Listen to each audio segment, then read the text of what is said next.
You wake up, or at least you think you do. Before your feet even hit the floor, your hand finds it. The phone and the scroll begins. You call it waking up, but it feels different. It feels more like a smartphone hangover. Within minutes, you feel a low-grade anxiety thrumming in your chest. Your brain is foggy, cluttered. You've seen 3 pieces of bad news, a work email that instantly stresses you out, and a dozen social media posts that make you feel like you're already behind. Your day hasn't even started and you've already lost. This isn't just a bad habit. This is a neurological hijacking. And today we are going to stop it. Welcome to the Brainer Rescue. This isn't a video about productivity hacks. This is a deep dive, a neurological protocol. I'm not just going to show you what to do. I'm going to take you deep into the nundo of why it works. We are going to build a 5-step morning protocol that acts as a neurological shield, giving you back control of your focus, your mood, and your day. Part 1. The neurological battlefield.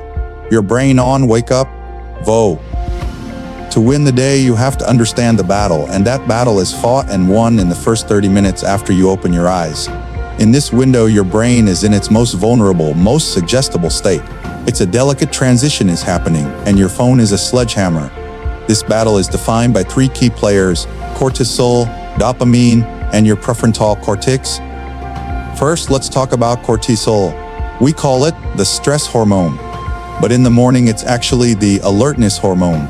Your body has a natural, healthy mechanism called the cortisol awakening response, or CAR. It's about 30 minutes before you naturally wake up. Your brain signals the release of a large pulse of cortisol. This is a good thing. This is your body's built-in espresso shot. It's designed to raise your blood sugar, increase your blood pressure, and make you feel sharp, alert, and ready to meet the day's challenges. But what happens when the very first thing you do is grab your phone? You short-circuit this beautiful natural process. It's full. Instead of a clean, productive surge of alertness coat, you get a dirty, chaotic spike of threat-based coat. That work email, that's a threat. The negative news, that's a threat. The social media comparison, that's a social threat. This immediately activates your amygdala, your brain's primitive threat detection center. You are quite literally putting your brain into a state of fight or flight before you've even brushed your teeth. This is the source of that morning anxiety. You're priming your entire nervous system for a day of reaction, stress, and survival, not a day of creation, presence, and performance. That's the first problem. The second is even more insidious: the dopamine hijack. Now you've heard of dopamine. It's the pleasure molecule. Right? Wrong? That's a massive oversimplification. Dopamine is the molecule of motivation. It's the seeking chemical. It's the neurochemical that tells you, go get that thing. It's important for your survival. Your brain releases dopamine in anticipation of a reward, not just when you get it. And here's the key. Your brain is designed to release dopamine when you exert effort for a reward.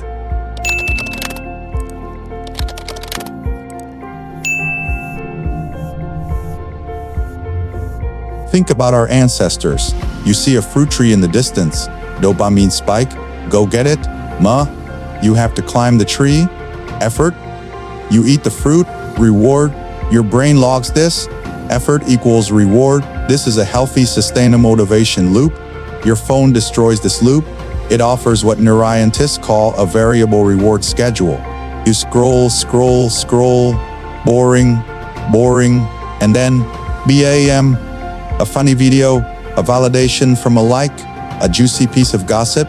This is the exact same mechanism as a slot machine.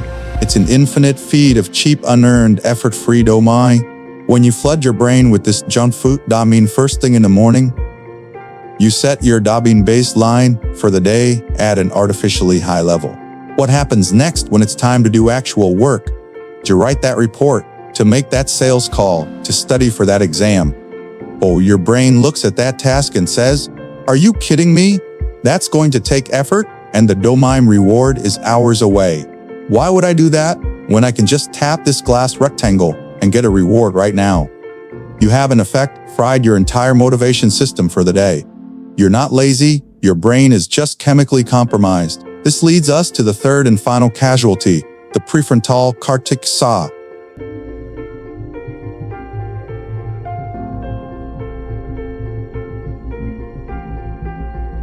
Think of your prefrontal cortex, or PFC, as the CIO of your brain. It's the human part. It's what separates you from a reptile. It handles impulse control, long-term planning, emotional regulation, and deep focused work. But the PFC is a very sensitive, energy-hungry part of the brain. It's the first to go offline when your brain is under threat or overstimulated. So let's review our morning. Our amygdala is screaming, threat. Thanks to quiet, our dopamine system is screaming, seek. Thanks to the infinite scroll, the result, the prefrontal cortex, just checks out. It gets completely overpowered. You start your day not as a calm, rational CL, but as a bundle of twitchy, reactive impulses. You don't choose your actions, you just react to the next notification, the next email, the next urge. You've lost your ability to direct your own attention. This combination, new threat-based troll, the hijacking Dopamine, and the offline pay FCC, the scientific definition of brain fog, it isn't a mysterious feeling. It's a diagnosable neurological state. It's low-grade neuroinflammation. It's cognitive overload. It's decision fatigue before you've even made your first real decision. So, how do we fight back? How do we build a shield? We do it with a 5-step protocol. We are going to rescue your brain. Part 2. The 5-step brain rescue protocol VOL. This protocol is designed to systematically counteract the damage we just discussed. We are going to reset your cortisol, rebaseline your dopamine, and bring your prefrontal cortex back online. Habit 1. Hydrate the cognition. VOL. The first step is almost deceptively simple. It's before your phone, before coffee, before anything else. Drink a large glass of water. The action, a 16-ounce or 500 milliliters glass of water. And here's the pro tip. Add a tiny pinch of sea salt or a dedicated electrolyte powder. The surface science. This is obvious, right?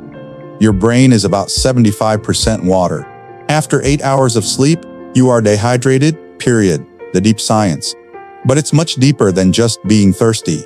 Dehydration doesn't just make you feel bad. It measurably impairs cognitive function. Studies show that even a 1 to 2% level of dehydration can result in impaired short-term memory, focus, and decision-making speed. Your brain is an electrical device. Every single thought, feeling, and action is an electrical signal firing between neurons and what conducts electricity in a biological system. Water and electrolytes, ions like sodium, potassium, and magnesium. By sleeping, you've lost water through simple respiration and transpiration. This thickens your blood, which reduces blood flow and oxygen delivery to your brain. It also depletes the electrolytes necessary for those crucial neural firings. Scene: animation of 2 neurons. One is in a dehydrated state, and the signal is slow and weak.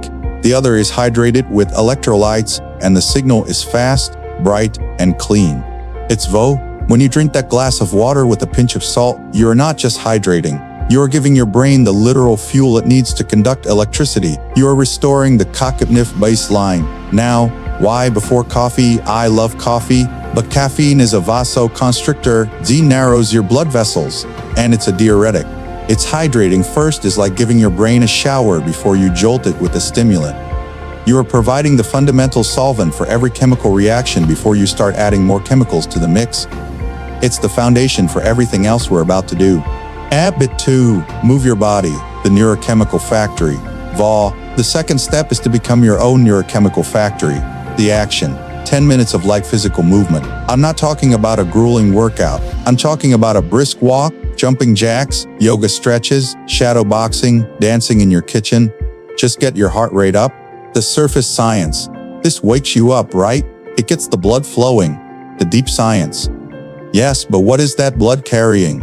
It's carrying oxygen and glucose, your brain's 2 primary fuel. But even more importantly, movement manufactures a cascade of neurochemicals that your phone-addicted brain is starving for. It's the most important of these is called BO. BA, Decon, Diet, neurochemical factor.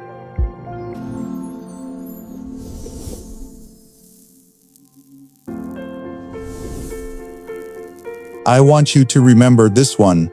BDNF is, I am not exaggerating, miracle grow for your brain. It is a protein that acts as a fertilizer for your neurons. It helps repair damaged brain cells, and critically, it promotes neurogenesis, particularly in the hippocampus, your brain's memory center.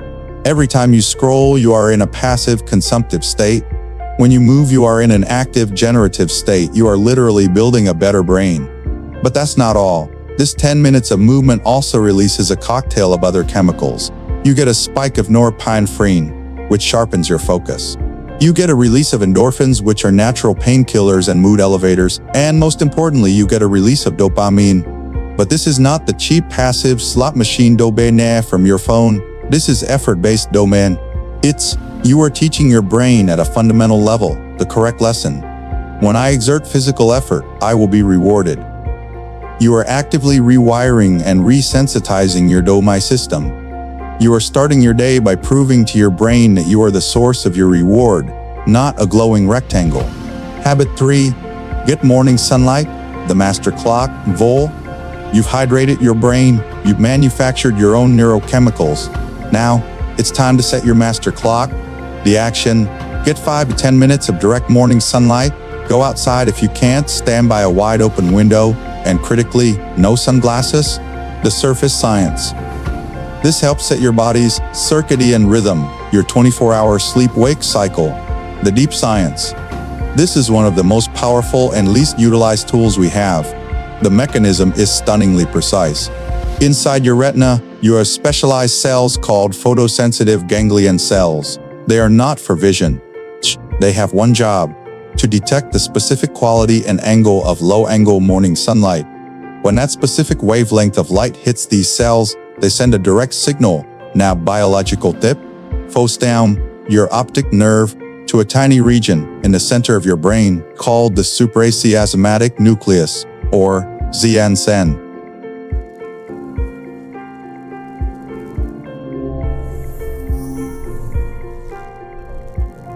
The ZN is your master clock. It's the conductor of your entire biological orchestra. And when it gets that sunlight signal, it does two things immediately. First, it pulls the emergency brake on melatonin production, the hormone that makes you sleepy. This is why you feel a profound sense of alertness, far cleaner than any caffeine hit. Second, it triggers the production of serotonin, the well-being and mood molecule. This is a primary source of calm, positive energy for your entire day. But it gets even better by giving your ZN a clear time 0 inches signal. You are also perfectly timing your sleep for that night. Your brain, being the precise clock it is, will begin to secrete melatonin automatically about 16 hours after that initial sunlight exposure. This single 5-minute habit not only wins you the morning by boosting focus and mood, but it also guarantees you win the night by dramatically improving your sleep quality. You cannot get this from a screen. You cannot get this from a pill. It is a biological inheritance, and it's free. Habit 4. Practiced input-free stillness. The PUBG gym. We've handled hydration, chemicals, and timing. Now we must address the root of our addiction, the weakened impulse control. We must rebuild our prefrontal cortex. The action: 5 to 10 minutes of input-free stillness. Sit in a chair, no phone, no thoughts, no music, no news. Just you, your breath, and your thoughts. You can call it meditation, or you can just call it sitting. The surface science. This is about clearing your mind and reducing stress. The deep science. It's not about clearing your mind, it's about strengthening your mind. This is a direct workout for your prefrontal cortex. Let's get technical. Your brain has two competing networks: the default mode network, DMN, and the task positive network, TPN. The TPN is what you use when you're focused on a task, writing, coding, having a conversation. The DMN is what activates when you're not focused, when you're mind wandering, daydreaming, or ruminating about the past and future. Its smartphone, addiction, and anxiety are linked to an overactive DMN. Your brain is constantly pulling you into this ruminative, distracted state.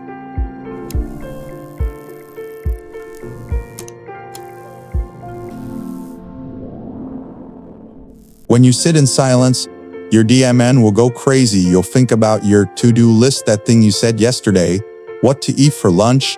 This is normal. Your job is to simply notice your mind has wandered and gently bring your attention back to your breath or the sounds in the room.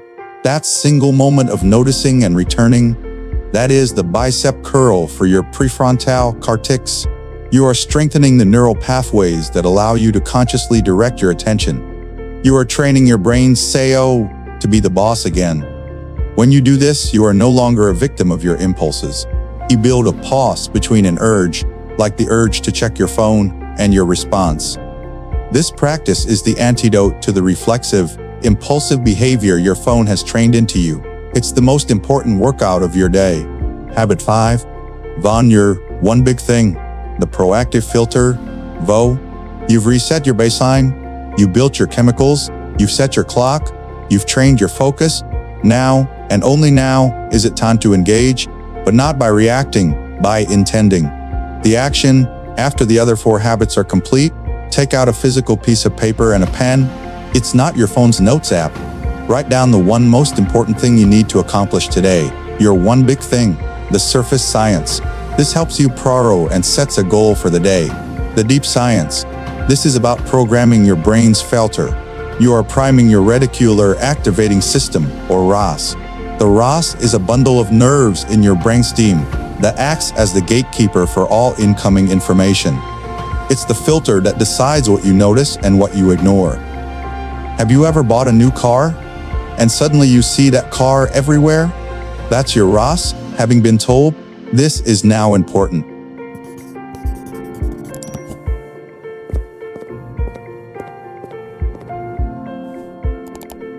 When you react to your phone, you are letting the world tell your RAS what's important. Your brain's filter is set to nonsense, emails, and drama. When you physically write down your one big thing, you are giving your RAS a new, clear, HOAC command. You are telling your brain, this is the target, this is what we hunt today. The act of writing it down, combining visual kinesthetic, movement, and cognitive circuits, burns this priority into your brain. Your brain now has a mission. It will subconsciously scan your environment for solutions to that problem. It will have a much easier time filtering out the non-stop digital noise because that noise is now irrelevant to the defined mission. You have flipped the switch. You are no longer reacting to the day. You are directing it. Conclusion. The 30-day protocol VOL. Let's review the protocol, the Brain Air Rescue.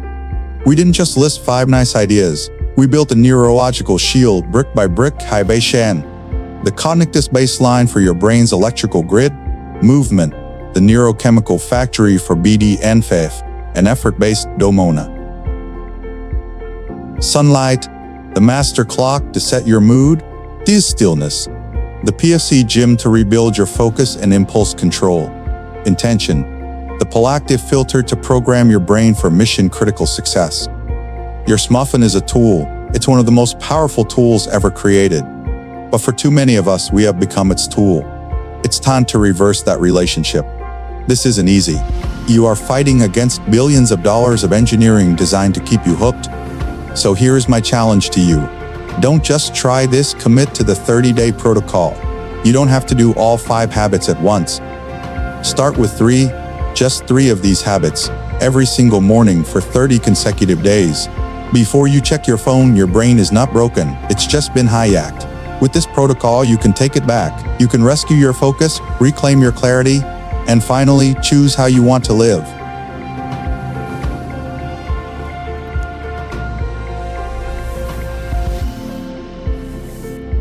It's my question for you is, which habit do you think will be the hardest for you to implement? Comment below. Let's talk about it. And if you're ready to stop being a tool and start taking back control, subscribe to this channel. We have a lot more work to do. Welcome to the Brain Air Rescue. Thank you for being present with me in this moment. Breathe in and feel the stillness returning. If you found something valuable in this video, subscribe to the Breath Temple, where every breath is a journey back to yourself.